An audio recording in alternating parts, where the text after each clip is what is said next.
Pinnacle Financial Partners Titans Tonight with Keith Bulluck is ready to rock and roll here for week 5.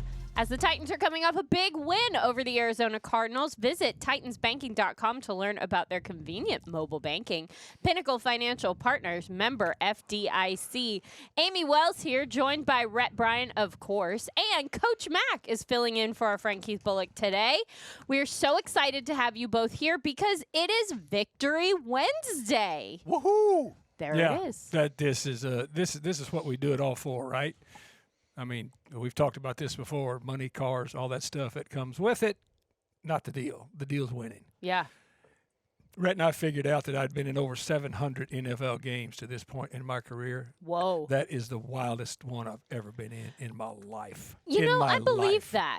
It really was, Amie. It was crazy town, especially that fourth quarter is when just chaos ensued, really, but in the best possible way. So happy for the Titans to get the victory.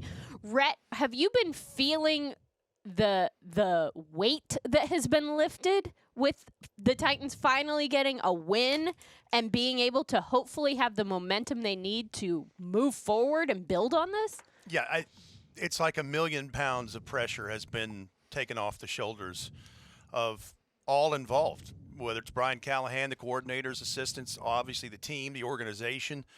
And it's exciting to think that we're getting ready to face an opponent in the Las Vegas Raiders, and I know we're going to get to that in the show, but have the same record at 1-4, have their own issues. And while they're not a pushover, there's nothing easy any week in the NFL, but they have a chance to do something they haven't done in a long time, Amie, and that's stack a win. Yep. Absolutely. I want to definitely talk about the Raiders, but before we do, now that some of the how and the excitement of what actually transpired to help the Titans get that win has kind of worn off, the shock of it all, because it was a crazy sequence of events. Mac, what are some of the takeaways that you have from that game, especially as a coach who would then have to tell his team, like, this is how we move forward? Yeah, well, to start out with, I mean, there was such a dichotomy between the first 3 quarters and the fourth quarter, because in the first 3 quarters, you could not get anything going offensively nor defensively, because really you didn't stop the Cardinals' offense early on. They hit a big explosive down there to Marvin Harrison Jr. Then they go in and score. Then the quarterback runs a couple of them in.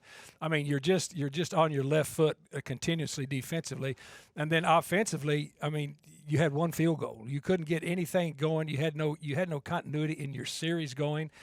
And the thing that I noticed, though, and of course, being a lifetime coach, I watched the sideline, I watched body language. You could tell that the football team was still very much in it, but they were digging themselves such a deep hole that sometimes you don't have a big enough shovel to get yourself out of it. And so then the way things started transpiring there with 8 minutes left in the fourth quarter, it was a complete reversal, a complete flip. And the quarterback, Cam wasn't on in the first 3 quarters. I mean, he was misfiring, and he took a lot of deep shots, but he was misfiring. He was misfiring on some digs. He was misfiring on a lot of things were happening. But then all of a sudden, he just kept firing. That's the thing that I like. They let him keep throwing. And he kept throwing, and all of a sudden, things started to happen. I've been involved in a lot of turnarounds. I've been involved on the other side of that, where defensively you were way ahead, and then you just couldn't stop the other team. But as it was transpiring, and we're calling the game, and you've got to call it immediately. So there's so much stuff happening that it was a challenge calling the game, because describing some of the things that were happening took a lot of sentences and a lot of adjectives. It's indescribable from Taylor and myself. I mean, and it was happening at the moment, but you could kind of feel the momentum going, and that's the one thing that they can take away from this. As a coach, you tell them, this is who you can be, but. And I really reject the negative and the narrative that Arizona gave the game away. The Titans had to take it. They had opportunities. Now, we've talked about opportunities that they've had before in the first 4 weeks and have not taken advantage of it. They took advantage of their opportunities this week. The radio of it all is really interesting, because you're right. You were describing things that are very challenging to describe. Rhett, your role specifically in a game broadcast is kind of fraught with challenges as it is, because you have to be paying attention to a lot of different things simultaneously. How was your mental state in the last 8 minutes of that football game? How just all over the place were you? Well, I was more calm than most people might believe, just because operationally, with getting us in and out of commercial breaks and sponsorship reads and those things, just the flow of it, and then also being an extra set of eyes for Taylor. So you have to be dialed in that way. But Mac's right. There's a whole lot of things, ebbs and flows, and just crazy things that happened in that last 10 to 8 minutes of the ball game. So there's a lot of, resetting and charting and, making sure everything's good. And now the excitement grew as they got through this thing. I mean, when you think about that part where Amari DiMercato has a busted play and looks like he is absolutely gone to the house. Here comes L'Jarius Sneed on the opposite side of the field in pursuit, 70 yards, 22 miles an hour, next-gen stats checked, and is right there shadowing him in the pursuit of this. And that had some kind of effect on it, because he dumps it short of the goal line. It's a touchback, and then here come the Titans. That was a huge moment.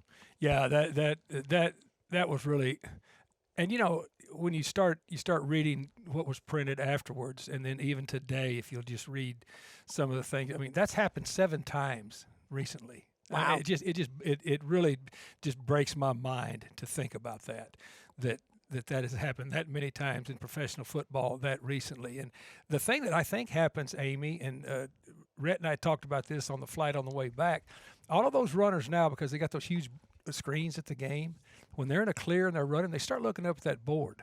They start looking up at the board, and they looked up and he saw Sneed closing on him. Because it's different, and you could just tell. Now, Sneed got his hand in the pocket after he had dropped the ball, but I still believe that had an effect on him, because you start looking at that screen, and all of a sudden he thinks it's just a clear jailbreak, and somebody's now is on his hip that came out of nowhere. But it was a huge, huge, huge swing of momentum. Absolutely. And then you've got the Cam Ward pass that was tipped and then intercepted and then dropped and then recovered in the end zone by Tyler Lockett. Games like that, moments like that, is why Tyler Lockett was added to this football team, right? Because of his veteran not only leadership, but just knowledge and kind of awareness in a game. You said the right word there. It's situational awareness. Yeah. Situational awareness, and you're spot on with that point, because that's a veteran player that never gave. The thing about it was, and you talk about the team as a whole, especially in that last 8 minutes, they never gave up on the game. And by not giving up on the game as a group, you cannot give up on plays individually. And he didn't give up on that play. Yeah, absolutely. And then there's the Tony Pollard of it all, which, I mean, God bless Tony Pollard. He's been playing just so hard all season. And another great effort this week, right, Rhett? This past week, I should say. And the thing is, he gets to overcome a costly fumble early on in that thing, and has a 1 yard run for the score. When all that stuff started to pivot in the fourth quarter. He's been the constant example of a pro's pro in this 2025 Titans roster. There's a lot of shout-outs in this comeback. The defense for getting it back to the offense with the last 2 minutes to go so that Joey Sly could kick the game-winning field goal. When you think about the first thing I look at, and Calvin Ridley had a fantastic game, but those Titans tight ends were crucial in those last couple of drives. Chim Dike, I was going to mention in a minute, but Chigakonkwo, 3 of his 4 catches were for first downs, and some of them were run after catch to get to the sticks. Gunnar Helm seems like he gets better every time he catches the football. Crucial that those guys were involved in that. Then you pepper in Calvin Ridley, and you look at all of that and how it all worked together. And then the special teams of it. I mean, Chim Dike he's AFC Special Teams Player of the Week because of all that. Yeah. He leads the NFL in kickoff return yard average, 26.6 per kick return, and leads the NFL in all-purpose yards by 100 yards more than the next closest player. Isn't that crazy? That's a nice 5 games for him coming into his rookie season. Yeah. And first of all, I mean, it goes back to this was really a great draft class. Big draft class, and they're knowing how to utilize these young players. And then, of course, Jim DK, I mean, there's a lot of people that questioned because they didn't get to see him much during the preseason as a returner, said, how can they name him the returner when he hasn't returned? And we see him every day, so we know. And there's things that we can't talk about, but you listen to all of that and you go, if you just don't know. And then what Bones Fossil has done with that entire special teams group, just think of the dichotomy between what we saw last year. It just pick any point in the game, and the effect that they've had for 5 weeks on this team. It's been remarkable. Yeah. There's so many different people who deserve shout-outs. We just ran through a bunch of them there. Also, the coaching staff a little bit. This feels like a real opportunity for Bryan Callahan, for the entire offense and defense, really, to see what happens when everything actually ends up going in their direction. Some of the things that they have been missing is the ball bouncing their way. And so finally to have this moment where something happens that this team can take advantage of, they can really see that all of this is working. Mac, what a good morale booster, what a good just overall boost for this team. Yeah, but that's what you preach constantly as a coach is just stay in the moment. Mm-hmm. Stay in the moment, and then, as you said, take advantage of the situations. You've got to be able to, and this is the first time that they've taken consistently in a big pressure moment, because the last 8 minutes, that was a pressure cooker. That was a pressure cooker. And you had some things that go wrong in those last 8 minutes that could have flipped the game back the other way, but you were able to overcome it. So that's what you constantly preach as a coach. You constantly preach that. And for it to come to fruition, as you said, it's a validation. That is one of the more important things as a byproduct of this, and I'm very interested to see how these guys play in Vegas this weekend as a result, because what Bryan Callahan and the staff have been preaching to them for months through the off season, through camp, preseason, all of those things. When you start to lose ground and you're starting to lose ball games, those things ring a little hollow. Now they've been validated as to this is why we say X, Y, Z. This is why we like to go with this approach. Here's proof in the pudding. Here's film to show it. Here's a win, most importantly, to show it, to kind of solidify the message. Yeah, the validation of everything that has been preached is vital for any team. And the message that the head coach gave was good too, because it's one win, just like one loss is one loss. Mm-hmm. And so you've got to continue. You've got to continue to build on it. But it all comes in your preparation. But both of you are correct in saying this: the feeling that you get from winning, it's palpable and it's real. Well, we feel that here on Titans tonight, and this show's going to carry on. We're going to continue to build off of a great, really first segment, and we're going to have a great rest of the show. More after this break right here on Pinnacle Financial Partners Titans Tonight.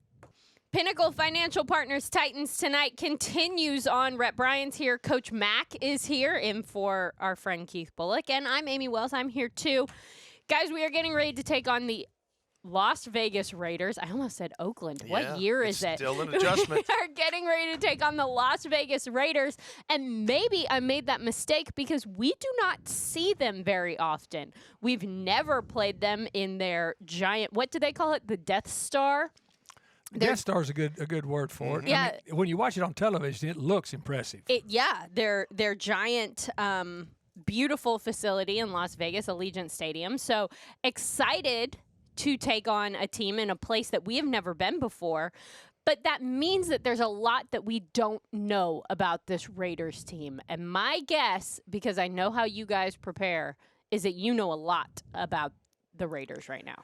Well, there's plenty to dig in on them. Starting with the fact that Pete Carroll is now the head coach. I mean, that's a complete reversal, as to what's going on. Rhett has, just for clarification, everything that we do, Rhett digs all these Rhett nuggets. Rhett digs pretty hard on them, What you're talking about in that first segment, what Rhett does during the broadcast. I mean, he's like a one-armed paper hanger. I mean, he's doing so many things at once that it's amazing to watch him work. But the numbers that he comes up with, I watch tape. I don't get involved in all those alphabet numbers. I watch tape. What are alphabet numbers? Well, that's actually a quote from someone. Yeah. We'll tell that in another tale. Yeah, the alphabet I'm numbers. dying inside, though. Yeah, the alphabet numbers I leave alone. But I watch tape, and I know what I see. Oh, well, Rhett, maybe we'll start with you then. Tell us about this offense, especially under the new Pete Carroll regime here. I'm assuming there's a lot of new happening in sunny Las Vegas. There is, and I think one of the trends that is interesting is to see their decreased use of 12 personnel, which is multiple tight ends, and an increased use in 11 personnel, which is 3 wide receivers, is the bigger number of the 5 in those personnel groupings. And some of that is the Pete Carroll effect, but some of it is recently by necessity, because Brock Bowers hurt a knee in week 1. He has tried to play through that. They finally shut him down last week. It's been reported he has a PCL injury in his knee that he is trying to work back from. Michael Mayer, their other tight end from Notre Dame, has been in concussion protocol. So Ian Thomas, the third tight end, has really been the guy that is taking a lot of the snaps and reps in this. And if you look at the increased use in that personnel package, you can see why these wide receivers they have had some fantastic games number-wise that you don't normally see. Dante Thornton's had some big numbers. Their third wide receiver and the primary return man, Trey Tucker, had a monster game about 3 weeks ago. Jacoby Myers had one against the Bears with like 10, 11 catches in that. So with all that being said, whether Brock Bowers plays or not, the emphasis on this, Geno Smith has had a rough time, and we'll get to the offensive line part of it, but the main part of this, feature-wise now, is the rookie, and that's the running back Ashton Jeanty from Boise State, who is, as of the last 2-3 weeks, is as good as advertised. He is a chain mover of his numbers. He's had 68 attempts for 282 yards and 2 rushing touchdowns, 4.1 a carry. 12 of those 68 carries have been for 10 yards or more already. And then he can catch it out of the backfield. He has, 7 catches, 20 yards, but 2 receiving touchdowns. It's some short yardage stuff. That's a problem. That's somebody the Titans defense and that Denard Wilson and his folks have to bottle up. For the other parts of the offense, Geno Smith leads the NFL with 9 interceptions. He has been sacked 16 times. They've had a shuffle of their offensive line, and they're missing a key part of it. Colton Miller, their left tackle, he had a high ankle sprain and actually a hairline fracture in that same ankle 2 weeks ago. He's on IR, so they take their backup right tackle, Stone Forsythe, and move him into that starting left tackle spot. And then all the interior of this, Jackson Powers-Johnson has been moved to right guard. Dylan Parham is back to left guard that he was his rookie year out of Memphis. Jordan Meredith has been the center. And so this has kind of been a thing that has not completely gelled yet. And there's some places where the Titans defense can take advantage. Alphabet numbers. That's the stuff you don't get into. Well, see, he's got all of it. And then the tape that I watched, I mean, that's how when we get together, I mean, that validates it. And you can look at it and see it. And it's just the truth. I mean, we're going to tell you the truth on this thing. So that's exactly what's happening. They're going 3 wide receivers 20% more year over year than they did in 2024. They've got some interesting action right now at the quarterback spot too, with the Geno Smith, Kenny Pickett of it all.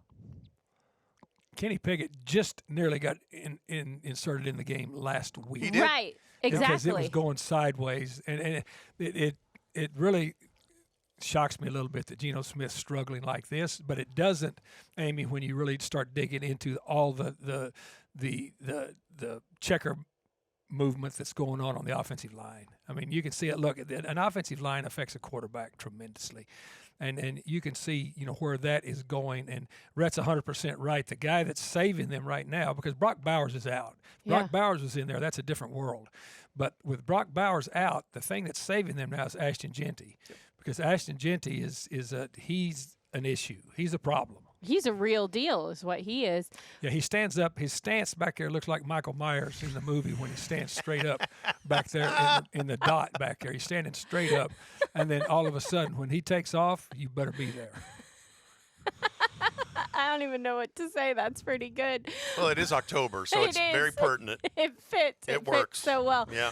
Rhett, what about the defensive side of the ball? What have you noticed in some of your studies? So the defense in this, so Max Crosby, had a significant injury last year and has not quite looked like himself. He has 2 quarterback sacks in this, and I forget how many pressures, but it's over a dozen. I think there's 16 pressures by him. If you go look at the tape of the first half of that game they had against the Chicago Bears 2 games ago, he looked like the old Max Crosby. Recorded his first career interception off of Caleb Williams, and he's just wrecking stuff. Now, that being said, he's still Max Crosby. You still have to account for him, whether he's in his zone or not. His pressure rate, quarterback pressure rate, is way under his career average in this. Tyree Wilson, the backup guy they rotate in and out, who was a 7th overall pick 2 years ago, is starting to show some of that promise. He also has 2 quarterback sacks in this. Malcolm Kuntz is a very good part of that front in there. And then you start looking through the levels of this. The one thing that Titans fans may not realize, Jamal Adams is now a linebacker. He's not playing safety anymore. That's one of the reasons why I believe they moved on from Jermaine Pratt, who they brought in, the former Bengal. And Jamal Adams is lining up as a linebacker now to go with Landon Roberts and Devin White. And then the back end of this, the secondary, the strongest piece in that is safety Jeremy Chin. The other parts are having some issues themselves.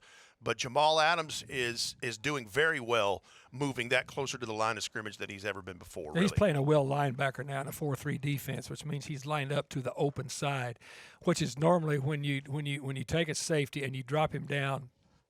The majority of the time, you're dropping him down on the open side, so he doesn't have to take on tight ends. He doesn't have to take on double team blocks. But Jamal Adams is very active down there. The Jermaine Pratt thing surprised a lot of people when they ended up moving on from him. So, Rhett, that makes a lot of sense that maybe they had someone who is able to play in that spot and be a little bit more productive. Yeah, I think that probably expedited some of that. Now, if there's anything else, I don't know. We'll see. The one thing that Mac mentioned in the first segment of tonight's show is the dichotomy of where the Titans special teams unit was in 2024 to what it is now in 2025, one of the more constant and bright spots of this team.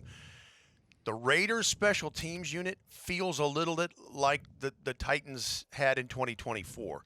First of all, A.J. Cole was hurt on a block punt. They'll have a new punter, a former Bill and Bengal that they brought in. A.J. Cole went into the medical tent, came out and had a couple of holds for kicker Daniel Carlson, but was not able to punt the rest of the game. Daniel Carlson actually handled that the rest of the way. Daniel Carlson had a 57-yard field goal he pushed wide right. He's a guy that, we talk about Joey Sly with his range and distance. Daniel Carlson can hit him with regularity from there and beyond. So that's interesting to see in this. Trey Tucker is a really good return guy in this, but the unit overall has had some issues. In fact, last week against the Colts, Ashton Doolin had a 98-yard punt return for a touchdown. It was called back for the Raiders, fortunately, because the Colts had a hold on that play. But there's been some things that they have to patch up in that. So there's some similarities in the disparity in both of these teams. They have records that mirror one another in 1-4, and for some of the same reasons are in the same record spot the way they are win-loss wise. Yeah, their kickers range though is significantly different because that's indoors. Yep. Oh, that's interesting. You're right. It is indoors. It's indoors, and it's a perfect kicking condition, and so you've got to take that into account when you're getting ready for a team like this, knowing that where they have to get into their scoring zone is a little further out than normal. When you're playing a team that has a similar record to you, especially if it's a record that you're not exactly, but you wish you weren't 1-4, is there is there a hesitance, or do you have to resist the urge to, and I'm not going to say play down to, because that is not at all what I'm trying to say, but do you have to resist the urge to look at their film in a less objective way? Not at all, especially when you've lost your first 4. Yeah. You can take nothing for granted. It's just and all you have to do is just refresh your memory as to those first 3 quarters in Arizona to say, hey, we got to be on our stuff. We got to be on our stuff early. And by early, I mean starting. And the head coach has done a good job by saying, after the ball game, he was elated, just like we all were, everybody. But it's one win, just like those 4 have been one loss. And if you get out over your skis in the National Football League by the week, you got a problem. It does make it easier to watch film, though. It's like driving a stick shift car. So you've been grinding gears for the first 4 games. You finally get it into 5th and 6th gear and get you a win in week 5. And you got to keep your eyes on the road ahead, keep it from getting in the ditches, pop the clutch, go into 4th, 5th, and 6th gear, and keep trucking. You can't let off the gas. Got to keep going. That was pretty good, Rhett. I like that. That's a great analogy. I think we are going to keep on the gas here at Titans Tonight, and we are going to continue on, but we will have more after this, and we are not going to go off the road. Stick around. Pinnacle Financial Partners Titans Tonight continues on. Guys, I want to talk matchups. Tennessee Titans take on the Las Vegas Raiders. Kickoff for that game is 3:05 again. These faraway games on the West Coast mean a later start time back here in Nashville, 3:05. And Titans Countdown's on the radio at 2 o'clock, so you don't want to miss that either. Bingo. However, that means I got to get up real early to do this TV show that I do back here live. It does mean you have to get up early, although we put you next to a pool in Arizona. That was quite nice. Got to find a pool in Vegas. Well, there's plenty of pools in Vegas. Do it by the Bellagio fountain. I was going to say, can we take him to one of those like pool parties where there's people dancing on? I've been to those.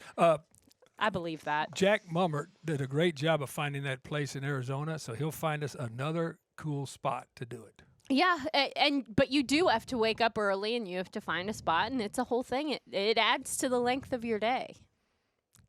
I survived it. You did survive it, and you will survive it again, Mac. I am positive that you will. Let's talk some of these matchups in the game. Rhett, I'm going to start with you. Who are you watching as the Titans take on the Las Vegas Raiders? I'm going back to the guy who is playing out of his mind in Jeffrey Simmons. Recorded another 6 quarterback pressures and another 1.5 sacks on Sunday, with the shuffle, if you will, of the Raiders' offensive line, and in particular the center guard triangle. Jackson Powers-Johnson moved to right guard, Dylan Parham back to left guard, Jordan Meredith at center. Those gentlemen are going to have potentially a long day if they aren't on their spots where they need to be, because Jeff is doing a fantastic job. But you're also starting to see the Shy Tuttles of the world, and then you're talking about Draymond Jones and, all of these guys that are really starting to make it happen in this. But Jeff is the epicenter of it. I'm watching him versus the interior of that offensive line. I'm looking for the entire defensive run unit against Ashton Jeanty. Mm-hmm. That's a huge matchup in this game. It's a huge, because I've competed against Pete Carroll a lot in this league, and he's going to lean on that run game, and he's going to lean on it very, very hard.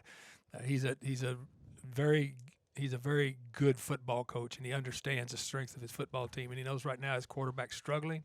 They're going to lean on that run game. So the Titans just need to remind themselves they can't afford – they really had one letdown in that game against the run, and if we don't get a drop ball on the half-yard line, it could have been disastrous. So the run defense against Ashton Jeanty this week, down in and down out, is what I'm going to be watching.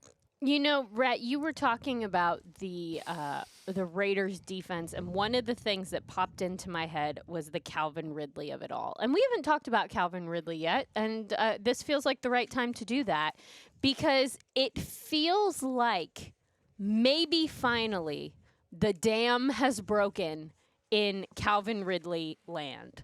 Like, it feels like maybe after some of the plays he was able to make in that fourth quarter, we're maybe going to get the Calvin Ridley that we all know and love from the end of the 2024 season. Rhett, does that ring true to you as well? Quite honestly, and the bottom line is we want to see the Titans play 60 minutes like they did the last 8 minutes and 45 seconds of that game.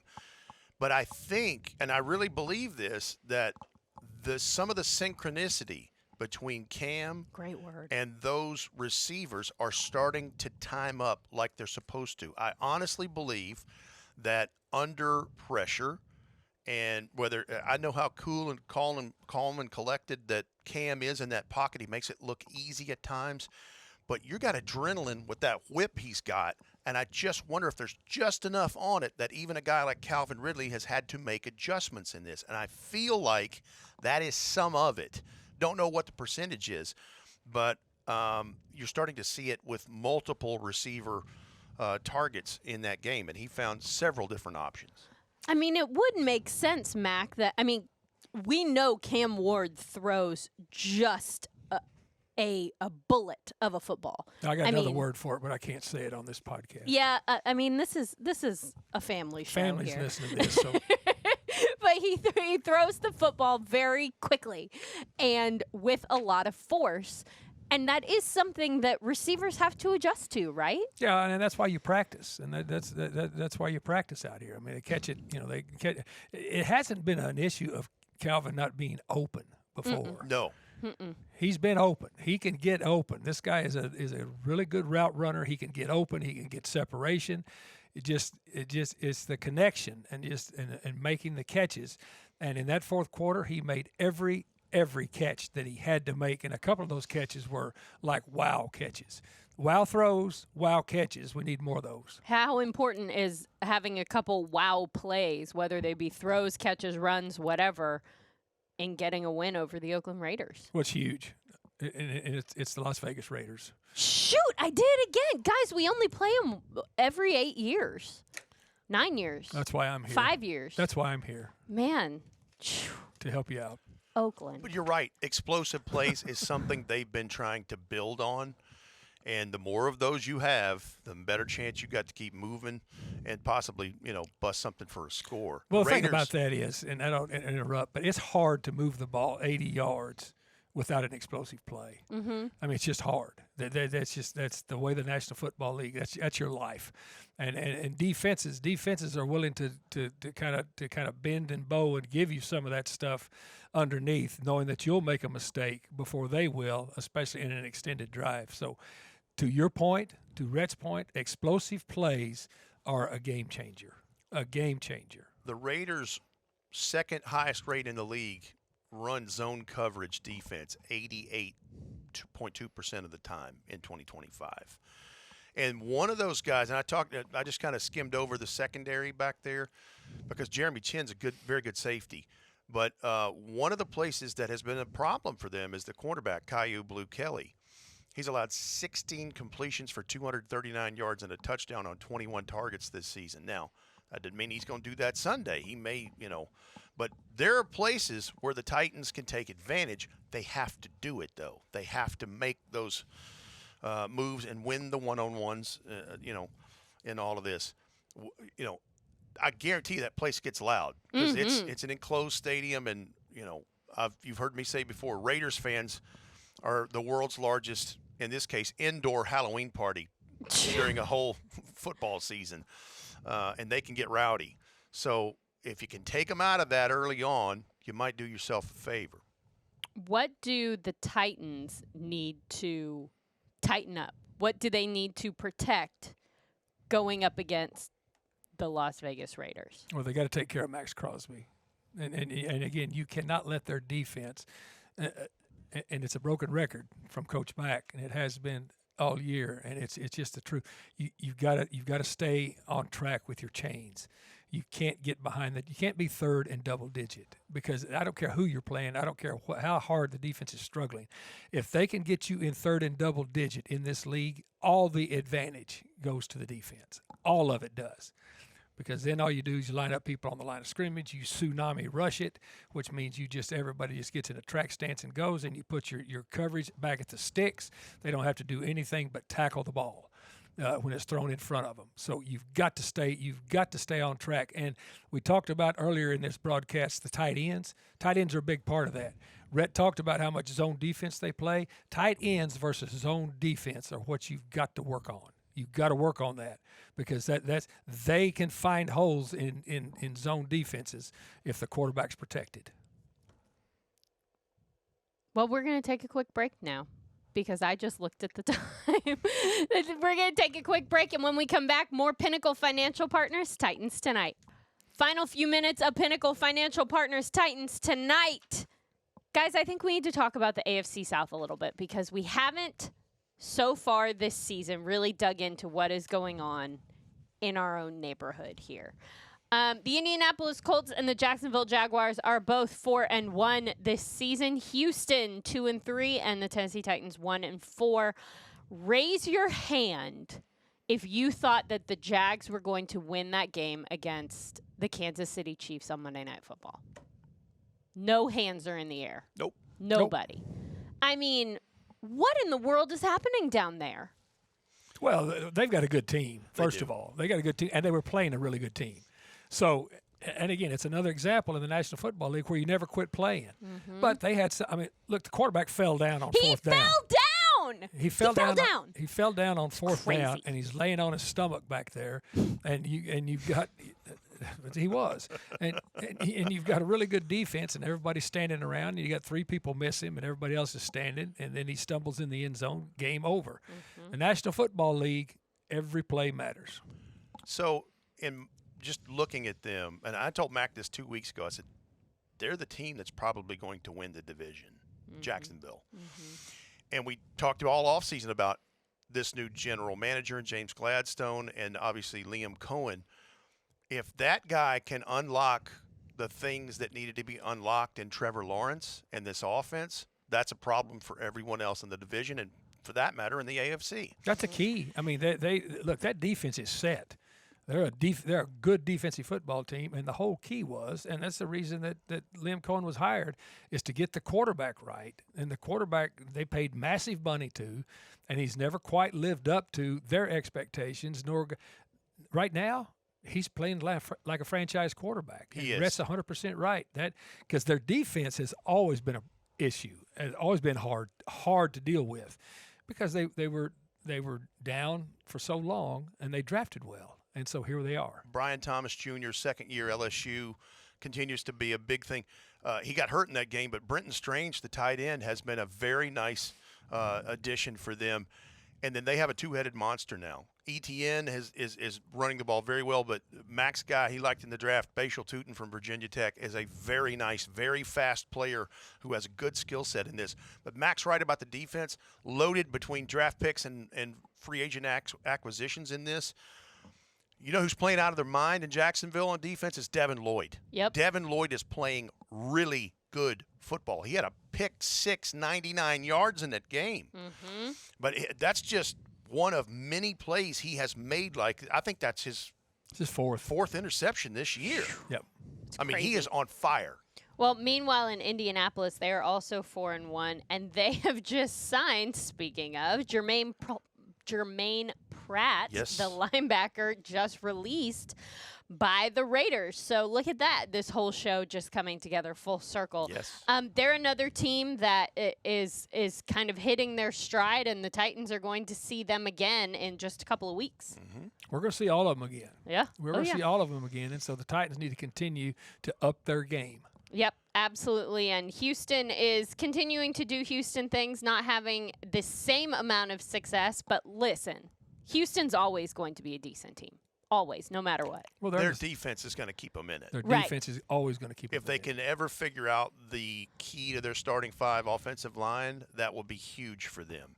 The other thing is the running back situation. You know, Joe Mixon's been on injured reserve, and, you know, they've been working with some things. Nick Chubb is healthy, but when will he stay healthy? That's going to be the question. Woody Marks is, rookie from Southern Cal. But if they ever get their offensive line stuff figured out, that's where we'll see that thing start to blossom for them. Absolutely. Well, one other thing that I want to talk about now that we have kind of taking a peek around and see who's who. We're going to completely switch gears a little bit because football is fun, but it's not the only thing that happens at Nissan Stadium, guys. That's true. There's also a bunch of concerts, and the Titans and everybody else have just announced today that Alan Jackson is going to play his finale at Nissan Stadium. And it's going to be in June, Saturday, June 27th. 2026, yep. Yes, and there are all kinds of people that are going to be there. So it's not just Alan Jackson, though he will be there and a big part of the show, obviously. It's his show. But also joining him is Luke Bryan, Eric Church, Luke Combs, Riley Green, Cody Johnson, Miranda Lambert, Keith Urban, Carrie Underwood, Leanne Womack. Like, whoa. Whoa. Hey, look, if you don't take advantage as a consumer in Nash Vegas of this music scene, you're missing out. And especially Nissan Stadium's a great venue right now to have it. And I mean that's a mega show there. Yeah. I feel pretty sure that will probably sell out. I know tickets to everyone, I think, go on sale next Friday at 10 a.m. Well, yeah. You're talking about a guy who he recently announced he will stop road touring. I think he has had some health things that have popped up. But for his last concert ever, first of all, fitting it's in Nashville, Tennessee, where he earned his wings and soared for 3 decades. You're talking about one of the top performers in country music. The king of country music is George Strait. He has the most #1 hits of anyone despite any genre of music in the history of music. But old Alan Jackson here got 35 #1 hits of his own. 26 of them he wrote himself. His records are still played every day on country music all over the world. Did you know you had those stats in your brain? That was amazing. I told you, Rhett Bryan, I've been with him now for how long? 9 years? Yep. He is the best at alphabet numbers. Well, when you start talking about music, though, because I love music. I know. And Alan Jackson, he has been a staple of country music for 30-plus years. Yeah. I mean, if people out there listening to the show, you know his songs. You've heard them. There's a ton of them. But for his last show in Nashville with that lineup, you're talking Luke Combs, Eric Church, Keith Urban, Carrie Underwood. I mean, good Lord. And there's no telling who will end up being there between now and then next summer. Oh, yeah. You can tell that, though, the respect that he has in the industry just by these names. These names that were willing to join him for this, I mean, that's major respect. Yeah. Major respect. So, his signature hits, is Down on the Chattahoochee and, things like that. Probably his most poignant hit, though, was the one he wrote after 9/11, Where Were You When the World Stopped Turning? And when he performed that for those concerts that they had all those years ago for all of the victims and their families, that is one of the penultimate ones that will just pull at your heartstrings. Absolutely. Well, if you want to be a part of this show that, again, is in June 27th of 2026, registration for pre-sale. So to register for pre-sale begins today, goes through Monday, October 13th, and then the actual pre-sale begins on Wednesday, October 15th. Tickets go on sale for the general public. Oh, guys, this is cute. Tickets go on sale for the general public on Friday, October 17th, which is Alan Jackson's birthday. There it is. Tie it in. Isn't that so nice? Well, very cool. I mean, and this is a tribute to a great not only performer, but he's done a lot for a lot of people. He absolutely has. Absolutely. So anyway, if you want to be a part of that, there are lots of places that you can go. TennesseeTitans.com also will have more information on how to do all of that, or NissanStadium.com. Both of those are good resources for you. So check it out. Well, guys, we are getting ready to head to Las Vegas, not Oakland, as I've been saying all show. We're going to Las Vegas. I'm glad of that part, too. No, Yeah. you only said it once. Well, okay. That's not bad. But I'd much rather go to Las Vegas than Oakland anyway. So you've there been you to go. Oakland. You've been to Oakland. I've been to Oakland. I've been to Vegas. I liked one more than the other. There you go. Kickoff for this game is at 3:05. Like I said before, make sure that you get that right, though. Mac is on TV early in the morning, Vegas time. But By the pool. Yep, by the pool. But on the radio, 3:05 is the kickoff time. 2 o'clock Central Time. Titans Countdown is on the air, so be sure to check it out on your Titans radio stations. For Rhett, Bryan, and Coach Mac, who's filling in, I'm Amie Wells, thanking you for joining us for this edition of Pinnacle Financial Partners Titans Tonight.